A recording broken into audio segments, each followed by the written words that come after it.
Hello बच्चों, चलिए प्रश्न को देखते हैं। प्रश्न है, क्या होगा जब एक जिंक प्लेट को जलीय CaSO4 विलयन में डुबो दिया जाता है? ऑक्सीकरण एवं अपचयन के इलेक्ट्रॉनिक संकल्पना के अनुसार समझाइए। तो देखिए बच्चों, यहाँ पर बात करें प्रश्न की मुख्य अवधारणा की।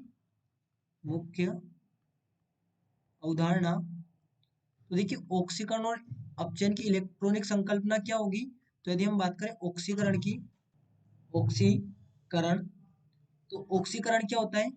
जब जब कोई तत्व या आयन अपने अपने इलेक्ट्रॉन इलेक्ट्रॉन त्याग दे। वहीं पे यदि हम अपचयन की इलेक्ट्रॉनिक संकल्पना की बात करें, अपचयन, तो अपचयन क्या होगा?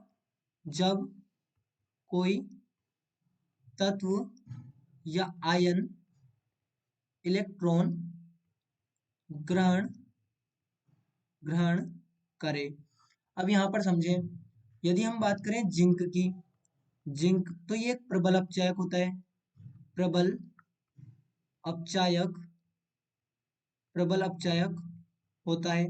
और अपचायक क्या होता है? तो अपचायक हम उसे कहते हैं जो जो स्वयं स्वयं ऑक्सीकृत होकर साथ वाली स्पीशीज को साथ वाली स्पीशीज साथ वाली स्पीशीज को स्पीशीज को अपचयित अपचयित कर देता है। तो देखिए हम बात करें, यदि यहाँ पर हमसे कहा गया है कि जिंक प्लेट कॉपर सल्फेट के सॉल्यूशन में यहाँ पर डाली गई है। तो देखिए इसे हम यदि चित्र द्वारा समझें, तो ये हमारे पास में चित्र है। तो इसको देखिए, जैसे हमारे पास में कॉपर सल्फेट हो गया, तो कॉपर सल्फेट क्या होता है? इस विलयन का रंग नीला होता है। विलयन नीला विलयन होता है। अब हमने क्या कहा कि जिंक क्या है? प्रबल अपचायक, यानी कि जिंक जब कॉपर सल्फेट में जब जिंक की प्लेट को डाला जाएगा, कॉपर सल्फेट, तो जिंक क्या करेगा? जिंक यहाँ पर स्वयं तो ऑक्सीकृत होगा, यानी कि ये जिंक सल्फेट बनाएगा।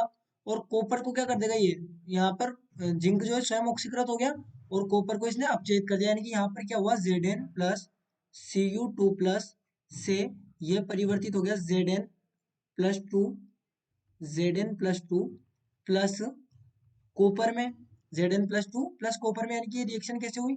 तो Zn ने क्या किया? दो इलेक्ट्रॉन यहाँ पर इसने त्यागे। Zn ने दो इलेक्ट्रॉन का त्याग कर दिया और दो इलेक्ट्रॉन का त्याग करके इसने Zn प्लस टू बना लिया। वहीं पे यदि हम कॉपर की बात करें, तो कॉपर ने क्या किया? दो इलेक्ट्रॉन ग्रहण किए कॉपर प्लस टू ने, और यहाँ पर इसने कॉपर बना लिया। अब देखिए यहाँ पर ध्यान दें, तो हमारे पास में क्या हुआ है कि ये विलयन कैसा था? पहले नीला था, और अब क्या हो गया? इसका रंग यहाँ पर नीला रंग नीला रंग या फिर इसे कहें कि ये रंगहीन हो गया। रंगहीन हो गया क्यों? क्योंकि अब सॉल्यूशन में क्या आ गया? अब सॉल्यूशन बन गया ZnSO4 का, और पहले का का था? पहले था CuSO4 का। तो यहाँ पर इसको हम यदि इलेक्ट्रॉन अवधारणा के आधार पर समझें, तो यहाँ पर जिंक ने क्या किया? जिंक ने इलेक्ट्रॉन ग्रहण किए, तो जिंक का क्या हुआ? जिंक का ऑक्सीकरण हो गया, ऑक्सीकरण। वहीं पे कॉपर का क्या हो गया? तो कॉपर का हमारे पास में हो गया अपचयन।